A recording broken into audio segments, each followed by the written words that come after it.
Hi guys, welcome back to Teju vibes. ఈరోజు మంచి curry అండి, సూపర్ ఉంటుంది. ఈ ఒక్క ఇంగ్రీడియంట్ వేస్తే చాలు, ఆహా మళ్ళీ మళ్ళీ చేసుకుని తింటారు. చాలా బాగుంటుంది. ఆహా ముద్ద ముద్ద తింటుంటే కడుపు నిండా తింటారు, అంత బాగుంటుంది. నేను చేసే స్టైల్లో ఈ రొయ్యల పులుసు చేయండి. ఈ ప్రాసెస్ చాలా డిఫరెంట్గా ఉంటుంది. ఖచ్చితంగా అస్సలు స్కిప్ చేయకుండా చూడండి. ఎంత కమ్మగా ఉంటుందో మీకే తెలుస్తుంది. ఇంకా చూడండి, ఇలా కలుపుకొని ముద్ద నోట్లో పెట్టుకుంటే ఇంకా బ్లాస్ట్ అవ్వాల్సింది, అంత సూపర్గా ఉంటుంది రొయ్యల పులుసు. ఈ రొయ్యల పులుసు అంత టేస్టీగా ఉండడానికి ఒక ఇంగ్రీడియంట్ చెప్తాను.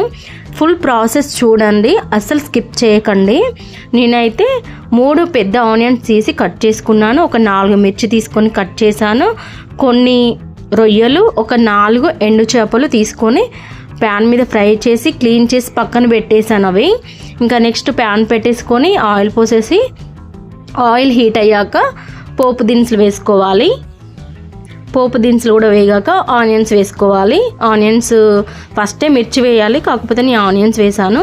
ఇంకా మిర్చి కట్ చేసి మిర్చి కూడా వేసేసుకొని ఫ్రై చేసుకోవాలి.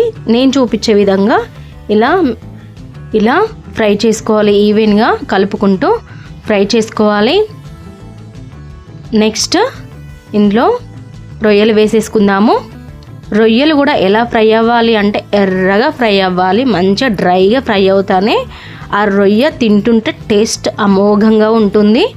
ఇలా మంచిగా నేనైతే ఆనియన్స్ అన్నీ పక్కకు జరిపేసి రొయ్యలు వేసి, రొయ్యలు ఇంకా అందులో కొన్ని ఎండు చేపలు ఉన్నాయి కదా, ఎండు చేపలు రొయ్యలు మంచిగా ఫ్రై అవ్వాలి. అల్లం వెల్లుల్లి పేస్ట్ ఇందులోకి కాస్తంత ఎక్కువ వేస్తేనే టేస్ట్ బాగుంటుంది. ఎక్కువ వేసేసి ఆయిల్లో డీప్ ఫ్రై అవ్వాలి, మంచిగా పచ్చివాసన పోయే వరకు ఫ్రై చేస్తే ఆహా ఆ అరోమే వేరండి, అంత బాగుంటుంది. నెక్స్ట్ ప్రాసెస్ వెల్లుల్లి కొన్నే ఉన్నాయి, ఎక్కువ వేసుకోవాలి. వెల్లుల్లి ఒక 2 గడ్డలు వేసుకుంటే చాలా బాగుంటుంది.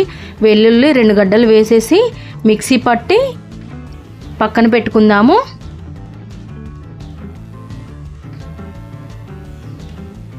చూడండి, ఇలా పసుపు వేసాను కదా, పసుపు వేసేసి ఫ్రై చేసుకున్నా. ఇంకా వెల్లుల్లి, ధనియాలు, జీలకర్ర వేసి పేస్ట్ చేసిన పేస్ట్ అందులో వేయాలి. కారం కూడా వేసాను నేను, ఆ పులుసుకి తగ్గట్టు కారం కూడా మిక్సీలోనే వేసేసి వెల్లుల్లి కారం వేసాను. ఇదే మెయిన్ ఇంగ్రీడియంట్ ఈ టేస్టీ కర్రీకి ఇదే మెయిన్ ఇంగ్రీడియంట్ అండి.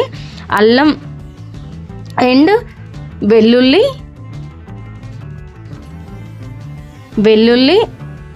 కారం అండి. వెల్లుల్లి కారంతోనే దీనికి మంచి ఫ్లేవరు, టెక్స్చరు, సూపర్ అరోమా అన్నీ దీంట్లోనే ఉంటుంది. కాబట్టి ఇలా ఒకసారి ట్రై చేయండి, చాలా బాగుంటుంది. నెక్స్ట్ చింతపండు పులుసు పిసుక్కొని పోసుకోవాలి.